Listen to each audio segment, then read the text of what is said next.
ব্রহ্মা মনে মনে চিন্তা করছে, একবার ধ্যানস্থ হই, সত্যিই কি কৃষ্ণ নারায়ণ? যেই না ধ্যানস্থ হয়েছে, দেখছে সেই ছোট্ট বালক কৃষ্ণ, তার মধ্যে নারায়ণ বিরাজমান। হে কৃষ্ণ, হে কৃষ্ণ, করুণা সিন্ধু, করুণা সিন্ধু, দীনবন্ধু জগৎপতে, জগৎপতে, গোপীশ্বরবিকান্ত, গোপিকা কান্ত, রাধাকান্ত, নমস্তে। নমস্তুতে। ক্ষমা করো, আমার অপরাধ ক্ষমা করো। সঙ্গে সঙ্গে নারায়ণের চরণতলে, কৃষ্ণের চরণতলে পড়ে বলছে, আমার এই অপরাধ ক্ষমা করো প্রভু নারায়ণ।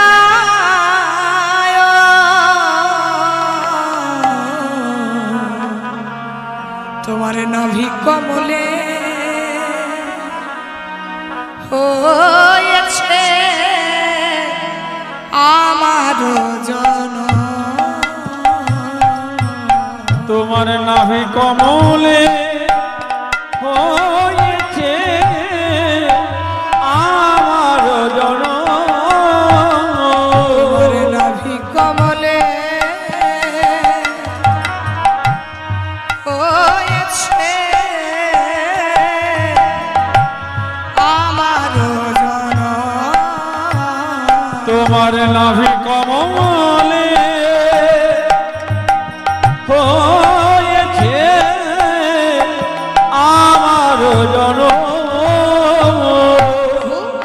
তোমার নাভিমণ্ডল থেকে যদি আমার সৃষ্টি হয়, তুমি হলে আমার পিতা, আমি হলাম তোমার সন্তান। তাই সন্তানের দোষ কি কোনো পিতা ধরে? ব্রহ্মাজ কৃষ্ণের চরণে পড়ে ক্ষমা চাইছে, প্রভু ছেলের অপরাধ পিতা না করে গ্রহ, তুমি মনে ক্ষমা করো এই নিবেদন। তুমি বলে ক্ষমা করো এই নিবেদন। তুমি আমায় ক্ষমা করো প্রভু, ওগো ক্ষমা করো গর্ধবী হরি। ওগো ক্ষমা করো গোঠবি হারি। আমি তোমার চরণে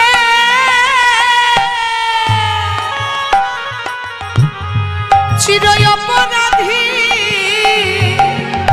আমায় ক্ষমা করো গর্ধবী হরি।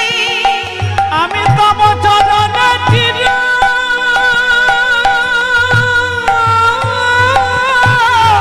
হরি বল। চির অপরাধী, আমায় ক্ষমা করো গোঠবি হারি। আমি তোমার চরণে চির অপরাধী, ওগো এ জন্মে নয়, জন্মে জন্মে ওগো ক্ষমা করো আমায় গর্ধবী হরি। ওগো ক্ষমা করো আমায় গর্ধবী হরি। ক্ষমা করো গোত্র বিহারী, আমি তোমার চরণে অপরাধী। উত্তর না পাইয়া ব্রহ্মা ভাবিলেন মনে, ক্ষমা নাহি পাইলা তব শ্রীচরণে। আমি ক্ষমা নাহি পাইলাম প্রভুর শ্রীচরণ। তাই প্রাশ্চিত করিব আরে ধরাই জনমিয়া, জন্মিব ঘৃণিত কুলে আসন্দ হইয়া। আমি জননী বয়তি গৃহীত কুলে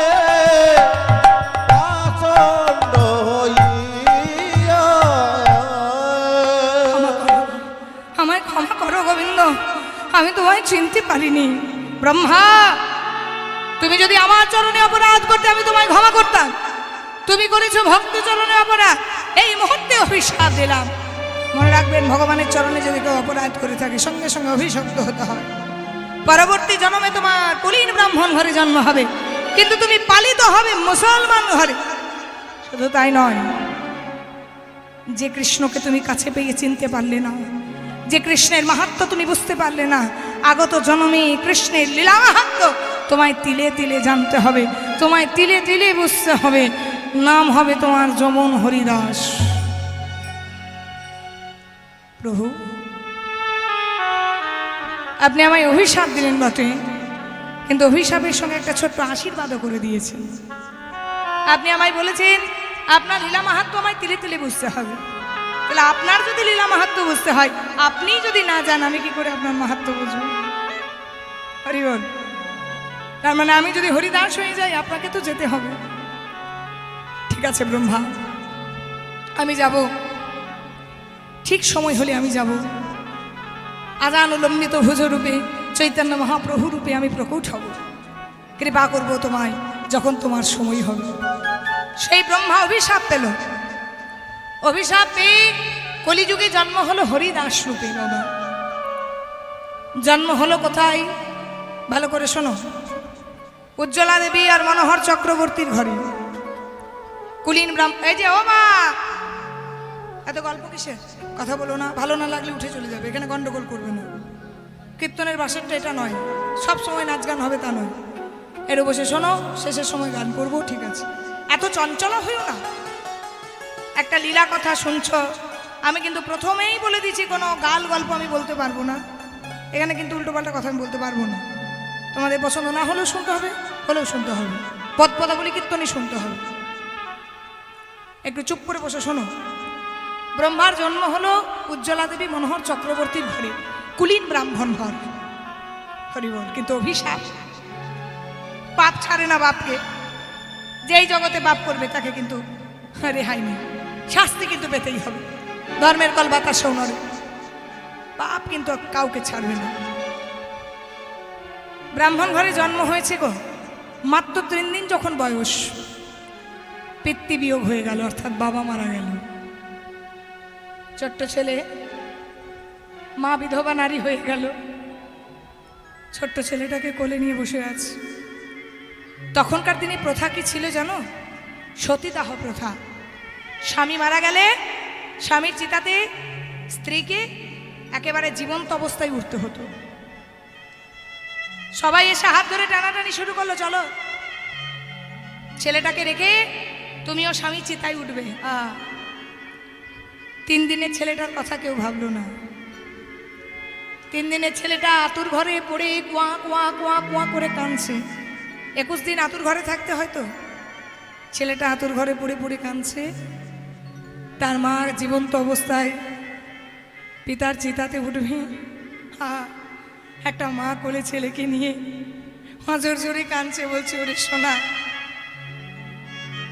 কত জন্মের ভাগ্য থাকলে বেটার মা হওয়া যায়। তোকে আমি ছেলেরূপে পেলাম, আমি পুত্র সন্তানের মা হলাম, কিন্তু আমার এমন কপাল। ওরে, এই সমাজ তোর কথা ভাবলো না। তুই ভালো থাকিস বাবা, তুই ভালো থাকিস। 3 দিনের ছেলেটাকে আতুর ঘরে রেখে মা জীবন্ত অবস্থায় স্বামীর চিতায় উঠে গেল। দাও দাও করে মাতা পিতা জ্বলে গেল। এখন ছেলেটাকে দেখবে কে? সমাজপতিরা বিধান দিয়ে দিল, শোনো ওই ছেলেটাকে গলা টিপে মেরে দাও। না না, হাতে করে পাপ কে করবে? গলা টিপে মারলে পাপ হবে না, তাহলে হাতে করে পাপ কে করবে? তাহলে কাজ করো, জলে ডুবিয়ে দাও, জল খেতে খেতে মরে যাবে। না না, সবচেয়ে ভালো, সাপও মরবে লাঠিও ভাঙবে না। ওই যে উঠোনের মধ্যে গরম উঠোন, সেখানে বাচ্চাটাকে শুয়ে দাও আর একটু জল ঢেলে দাও। ওই রোদের তাপ আর জলের ভাপ, ছেলেটা আস্তে আস্তে পুড়ে ছাই হয়ে মারা যাবে। তাই হলো, ছেলেটাকে একেবারে খালি গায়ে গরম উঠোনের মধ্যে শুইয়ে দিল। হ্যাঁ, জল ঢেলে দিল মা। ওই জলের ভাপ আর রোদের তাপ আস্তে আস্তে ছেলেটার গায়ে যখন উঠছে, ছেলেটা কুয়া কুয়া কুয়া কুয়া করে কাঁদছে। আর সবাই বলে গেল, দেখো এই ছেলেটাকে যেই ছবে সেই কিন্তু সমাজচ্যুত হবে, এই সমাজ কিন্তু তাকে মেনে নেবে না। ছেলেটা কাঁদছে, ছেলেটাকে কেউ ধরতে পারছে না সমাজচ্যুত হওয়ার ভয়ে। আরে রাখে হরি তো মারে কে, আর মারে হরি তো রাখে কে। সেই রাস্তা দিয়ে পেরিয়ে যাচ্ছিল হবিমুল্লাহ দর্জি। সে আবার বহু চেষ্টা করেও তার স্ত্রী আমিনা বেগমের কোলে একটা সন্তান দিতে পারিনি, হরি বল হরি বল। পিতা হতে পারিনি। তো ছেলেটার কান্নাটা যেন তার কানে গিয়ে পৌঁছালো। গো কে আছো গো, একটা ছেলে যে কাঁদছে গো। দরজায় উঁকি মেরে দেখছে একটা ছেলে রোদের মধ্যে শোয়ানো আছে। কি গো, এত গরমের মধ্যে ছেলেটাকে উঠানে শুইয়েছে গে। কে আছো, ওকে কোলে নাও। ওর মা কোথায়? ওর মা নেই, ওর বাবাও নেই। আমাদের হিন্দু সমাজের বিধান, বাবা মারা গেলে জীবন্ত অবস্থায় স্বামীর চিতায় উঠতে হয়। তাই মা বাবা দুজনকে খেয়েই বসে আছে। ওর মা বাবা কেউ নেই, তাহলে তোমরা এসে কোলে নাও। ছেলেটা যে মারা যাবে, মারা যাওয়ার জন্যই তো ওখানে রাখা হয়েছে। কে কোলে নেবে? হ্যাঁ, কোলে নিলে যে সমাজচ্যুত হতে হবে। কি বললে? এটা তোমাদের হিন্দু সমাজের বিধান। যার বাবা নেই, যার মা নেই, তাকে কোলে নিলে বুঝি সমাজচ্যুত হতে হবে। আরে হাই রে হাই, তোমাদের হিন্দু সমাজের বিধি। ঠিক আছে, আমি তো হিন্দু না, আমি তো মুসলমান। আমি তাহলে ছেলেটাকে কোলে নিয়ে আমার ঘরে যাই। হ্যাঁ, যে পিতা ডাকটা শুনতে পাইনি, বাবা ডাকটা শুনতে পাইনি, সেই হবিমুল্লাহ দর্জি ছেলেটাকে কোলে তুলে নিয়ে বলছে, ওরে শোনা, হ্যাঁ তোর বাবা মা তোকে পেয়েও হারালো, আর আমি শত চেষ্টা করেও আমি আমার স্ত্রীর কোলে একটা সন্তান দিতে পারিনি। চল, আজ থেকে তুই আমাদের ছেলে। ওগো, আমি কোলে নিলাম, আমি ঘরে নিয়ে যাবো গিয়ে আমার ছেলে। হবিমুল্লাহ দর্জি কোলে তুলে নিয়েছি।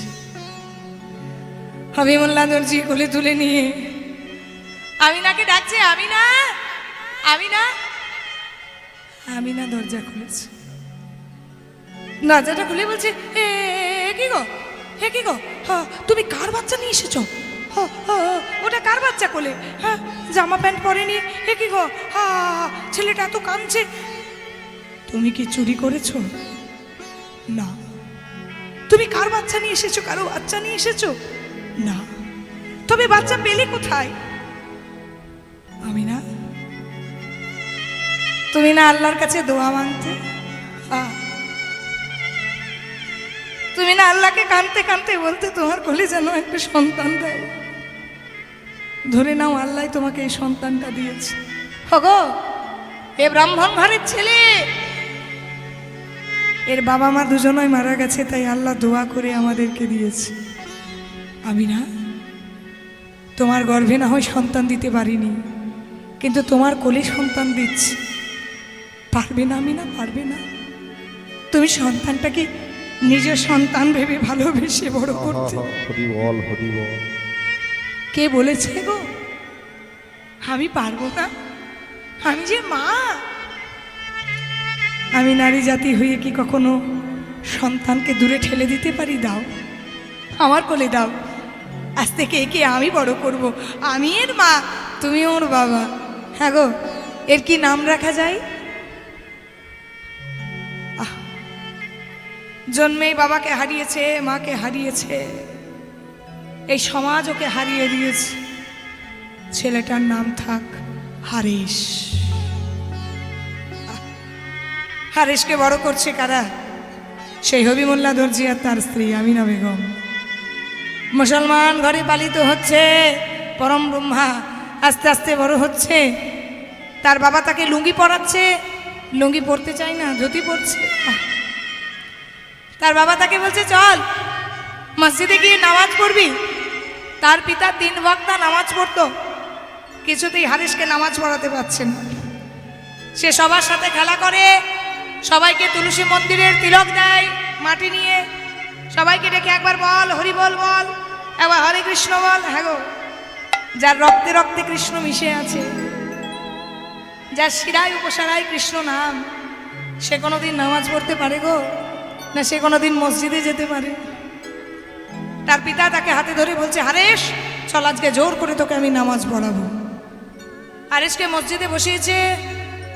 হারেশ এদিকে করেছে কি, তার বাবা নামাজ পড়ছে, হারেশ সেই মসজিদের এক কোণে বসে বসে গাইছে, কৃষ্ণকে সব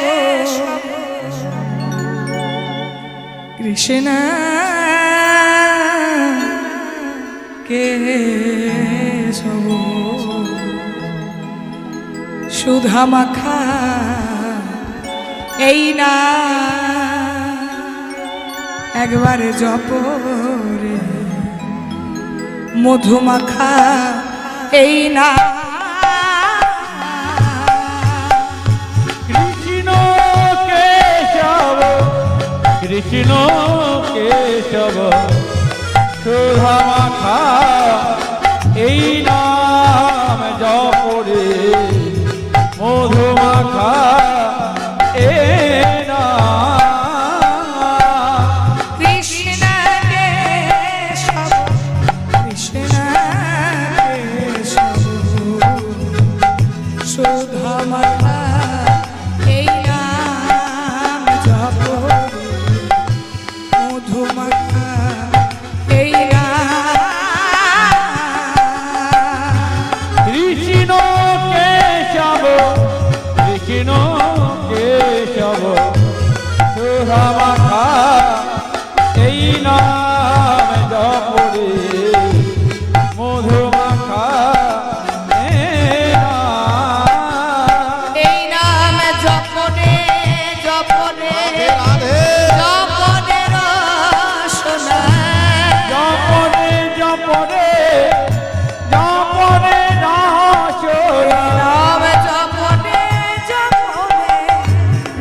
মধুমাখা এই না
কাজী সাহেবের কাছে, হুজুর মুসলমান ঘরের ছেলে হয়ে ওই হিন্দু কাফেরের নাম করে কি? মুসলমান ঘরের ছেলে হয়ে হিন্দু কাফেরের নাম করে কি? ওই যে হবিবুল্লাহ দর্জির ছেলে হারেস। যাও সাবধান করে দিয়েছো। এই যে হবিবুল্লাহ দর্জি, তোমার ছেলে কিন্তু মুসলমান হয়ে হিন্দু কাফেরের নাম করছে, তুমি সাবধান করে দাও। এরপরে যদি তোমার ছেলের মুখ থেকে একবার ওই কাফেরের নামটা শুনি, তোমার ছেলেকে তোমার সামনে কতল করব। না না, আমি কথা দিলাম আমার ছেলে আর কৃষ্ণ নাম গাইবে না। হবিবুল্লাহ দর্জি এসে তার ছেলের হাত ধরে বলছে, হারিস বাবা, তুই তো নিজের কানে শুনলি বাবা, তুই যদি আর কৃষ্ণ নাম করিস তাহলে তোকে কিন্তু আমার সামনে একেবারে কতল করে দেবে। তুই কৃষ্ণ নাম আর করিস না বাবা, তুই আর কৃষ্ণ নাম করিস না। বললে হবে কি? পরের দিনে প্রভাত হলো, সে হারেস তার পাড়ার ছেলেদিকে নিয়ে হরিনামের দল নিয়ে বেরিয়েছে গো। মুসলমান পাড়ায় হচ্ছে হরিনাম। কি গাইছে? ভজ শ্রী কৃষ্ণ কহ শ্রী কৃষ্ণ লহ শ্রী কৃষ্ণে নাম রে। ভজ শ্রী কৃষ্ণ কহ শ্রী কৃষ্ণ লহ শ্রী কৃষ্ণের নাম রে। ভজ শ্রী কৃষ্ণ কহ শ্রী কৃষ্ণ লহ শ্রী কৃষ্ণের নাম রে। ভজ শ্রী কৃষ্ণ কহ শ্রী কৃষ্ণ লহ শ্রী কৃষ্ণের নাম রে। যে জন্য আমার কৃষ্ণ ভজে সে হয় আমার প্রাণ রে। যে জন শ্রী কৃষ্ণ ভজে সে হয় আমার প্রাণ রে। যে জন্য আমার কৃষ্ণ ভজে সে হয় আমার প্রাণ রে। যে জন শ্রী কৃষ্ণ ভজে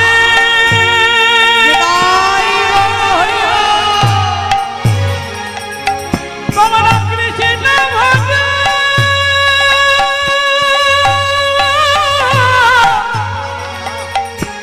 যে জন শ্রী কৃষ্ণ ভজে সে হয় আমার প্রাণ রে। ভজ শ্রী কৃষ্ণ কহ শ্রী কৃষ্ণ লহ শ্রী কৃষ্ণের নাম রে। ভজ শ্রী কৃষ্ণ কহ শ্রী কৃষ্ণ লহ শ্রী কৃষ্ণের নাম রে। এবার ভজ শ্রী কৃষ্ণ কহ শ্রী কৃষ্ণ লহ শ্রী কৃষ্ণের নাম রে। ভজ শ্রী কৃষ্ণ কহ শ্রী কৃষ্ণ লহ শ্রী কৃষ্ণের নাম রে। এবার ভজ শ্রী কৃষ্ণ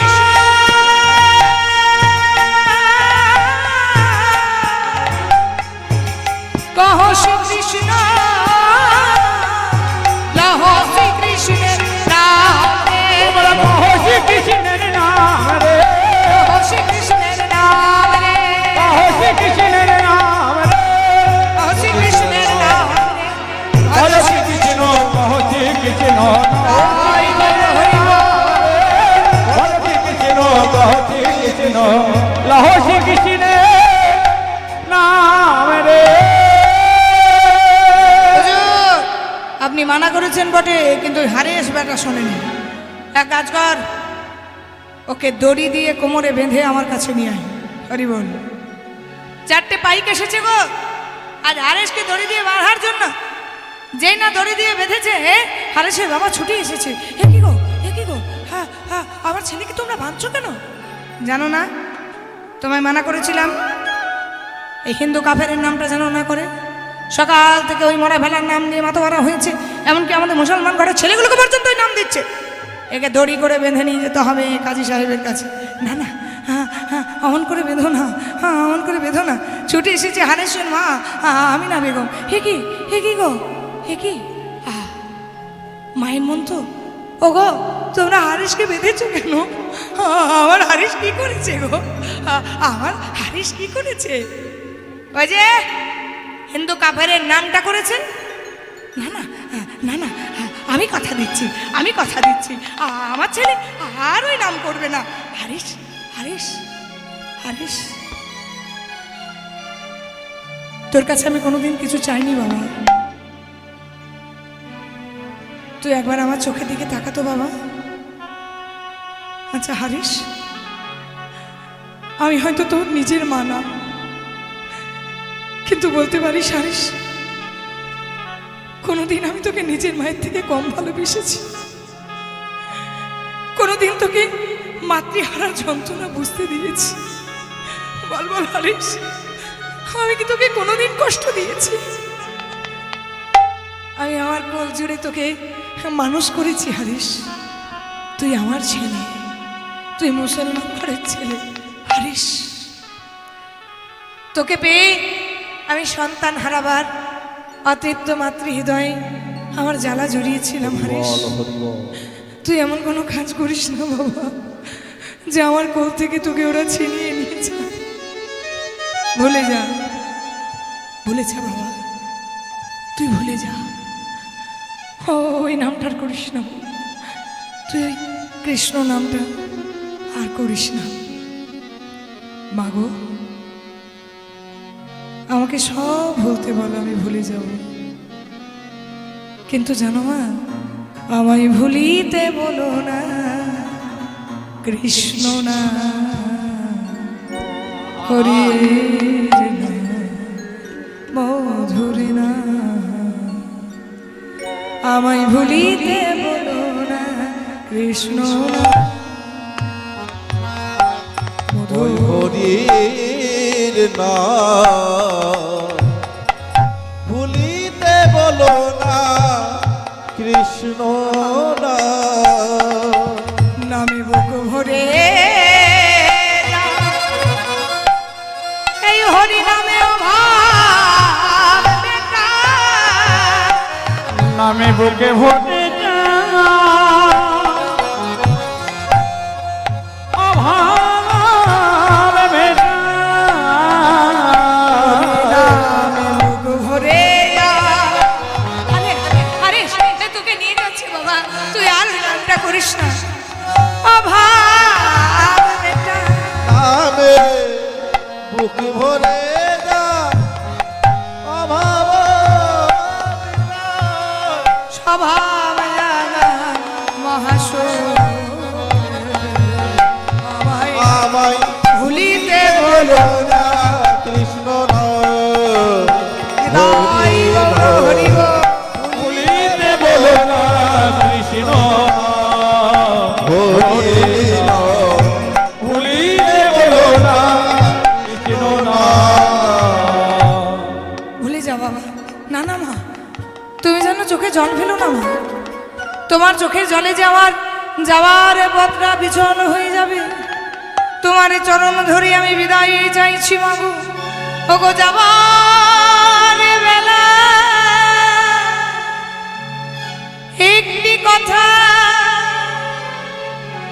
শুধুই বলে যা, জনম জনম এই হরিনা আমি যেন আমার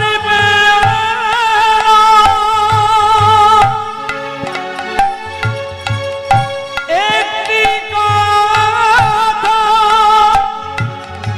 শুধু বলে যায়,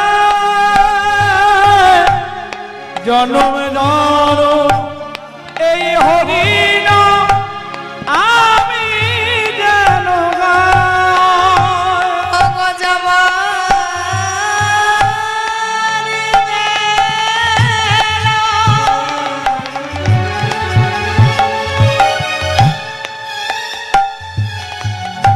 একটি কথা শুধুই বলে যা,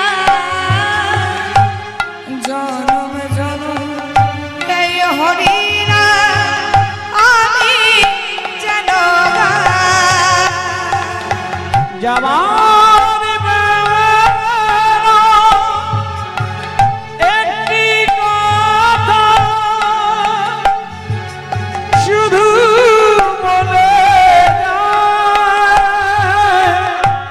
জনম জনম এই হরিণ আমি যেন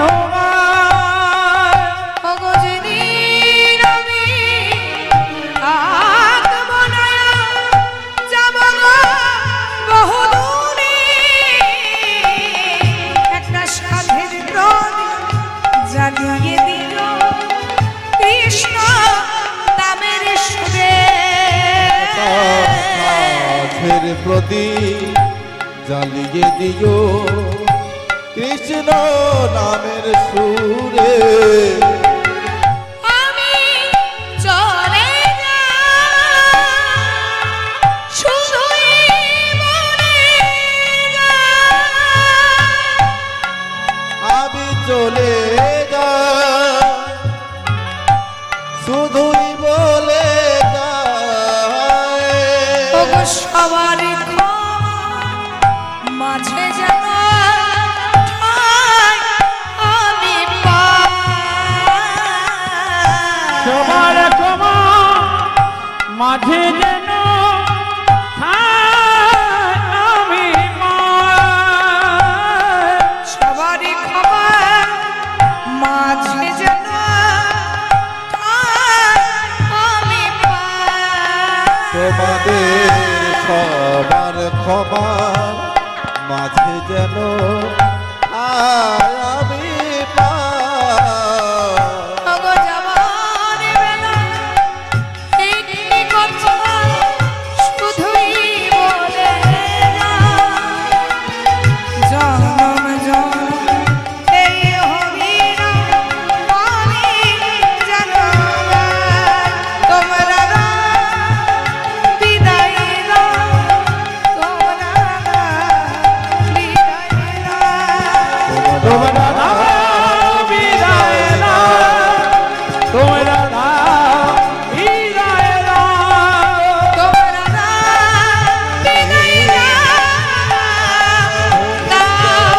বিদায়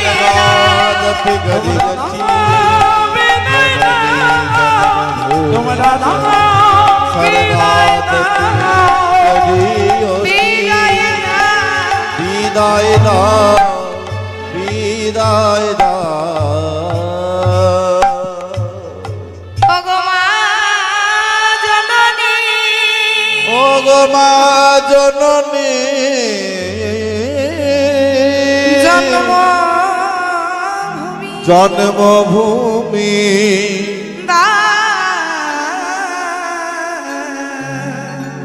বিদায় দাও বিদায়।